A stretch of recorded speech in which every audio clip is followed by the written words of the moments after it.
Jadi pencemaran itu berasal dari limpasan tanah, presipitasi, deposisi, atmosfer, drainase, yang berasal dari limpasan tanah, presipitasi, deposisi, atmosfer, drainase, rembesan. Assalamualaikum warahmatullahi wabarakatuh. Halo semuanya, gimana nih kabar kalian semuanya? Semoga tetap baik-baik aja ya. Di sini, aku dan teman-teman aku akan mengajak kalian membahas tentang gimana sih cara mengatasi krisis air bersih di Indonesia. Krisis air itu apa sih? Krisis air adalah suatu keadaan di mana kurangnya salah satu sumber utama kehidupan makhluk hidup di bumi, yaitu air. Karena air bersih merupakan salah satu kebutuhan yang penting bagi kelangsungan hidup manusia dan makhluk hidup lain, maka krisis air bersih dapat menimbulkan banyak dampak negatif untuk makhluk hidup. Contohnya, yang pertama adalah kelaparan yang merajalela, yang terjadi karena adanya gagal panen dan hewan-hewan yang mati. Yang kedua adalah menurunnya standar kehidupan, di mana banyak makhluk hidup yang terpaksa mengonsumsi air yang tidak layak. Yang ketiga adalah hilangnya lahan basah.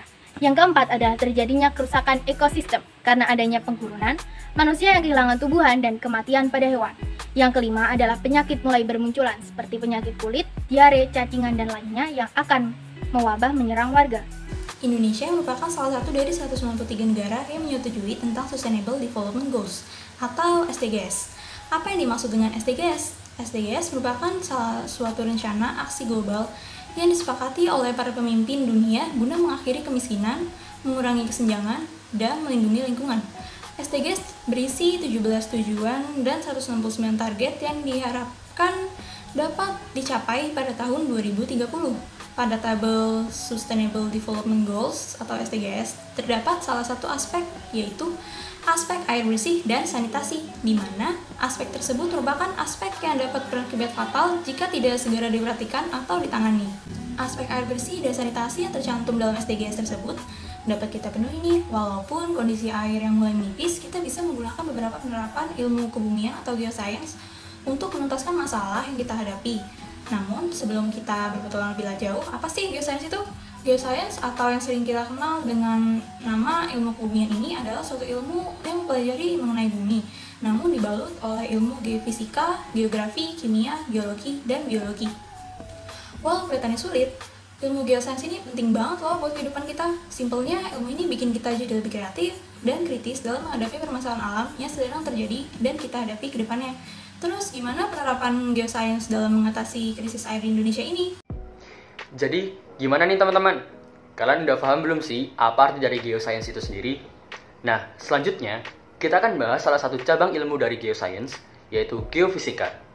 Dan di dalam ilmu ini juga, kita akan pelajari bagaimana cara mengatasi kualitas air dan ketersediaannya, yang tentu saja berhubungan dengan kondisi yang ada di Indonesia ini, yaitu krisis air.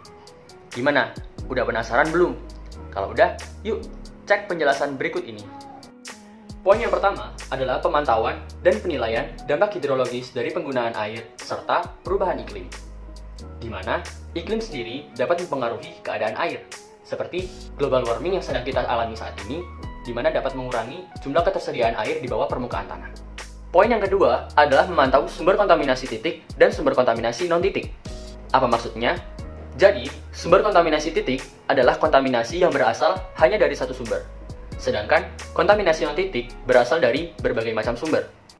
Pencemaran non-titik umumnya berasal dari limpasan tanah, presipitasi, deposisi, atmosfer, drainase, rembesan, dan juga modifikasi hidrologi.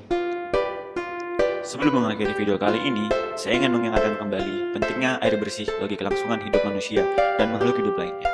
Namun, jika terjadi krisis air, maka akan memberikan dampak yang buruk bagi manusia, seperti hilangnya lahan basah, munculnya penyakit, dan rusaknya ekosistem. Maka dari itu, sudah kewajiban kita sebagai manusia dan warga negara Indonesia untuk membantu mengatasi solusi krisis air di negeri kita yang tercinta ini. Terkata, apabila ada kekurangan dan kesalahan, mohon dibuatkan pintu maaf yang selebar-lebarnya dan seluas-luasnya. Terima kasih. Wassalamualaikum warahmatullahi wabarakatuh.